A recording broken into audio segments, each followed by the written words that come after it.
இப்போ உன் ஃப்ரெண்டு இருக்கிறான், இல்லை உங்கள் வீட்டில் உன் அண்ணனோ தம்பியோ இருக்கிறான், ஒரு வாட்டி ஒன்று இப்படி வச்சுட்டான், அது டக்குன்னு சாரி சாரி சொன்னான், சரி பொழைச்சிப்போ, சரி விடுவ. மறுபடியும் 2வது வாட்டி அடிச்சுட்டான், விட்டுருவியா?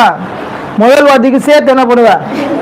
பொங்கு பொங்கு பொங்குன்னு கொடுப்பியா இல்லையா? இது நம்ம மனிதர்களோட இயல்பு. ஒரு வாட்டி பண்ணா பொறுத்துக்கலாம், 2 வாட்டி பண்ணா பொறுத்துக்கலாம், அவ்வளவுதான் மனுஷங்க, அவ்வளவுதான் நம்ம சக்தி. ஆனா நம்ம அல்லாஹ் எப்படிப்பட்டவன்? அல்லாஹ் செய்யாதன்னு சொல்றான், நம்ம அதை ஒரு வாட்டியா செய்யறோம்? எத்தனை வாட்டி தப்பு பண்றோம், எத்தனை வாட்டி நம்ம தப்பு பண்றோம். ஆனா அல்லாஹ் என்ன சொல்றான்? எத்தனை வாட்டி தப்பு பண்ணாலும் அல்லாஹ் கிட்ட நம்ம உட்கார்ந்து எல்லாம் நான் செஞ்ச தப்பு என்னை மன்னிச்சிரு அப்படின்னு கேட்ட அல்லாஹ் நாடுதான் அல்லாஹ் என்ன செய்வான்? மன்னிச்சிருவான். அல்லாஹ் 100 வாட்டி செஞ்சாலும் சரி, 1000 வாட்டி செஞ்சாலும் சரி, அல்லாஹ் என்ன செய்வான்? ஆனா அல்லாஹ் கிட்ட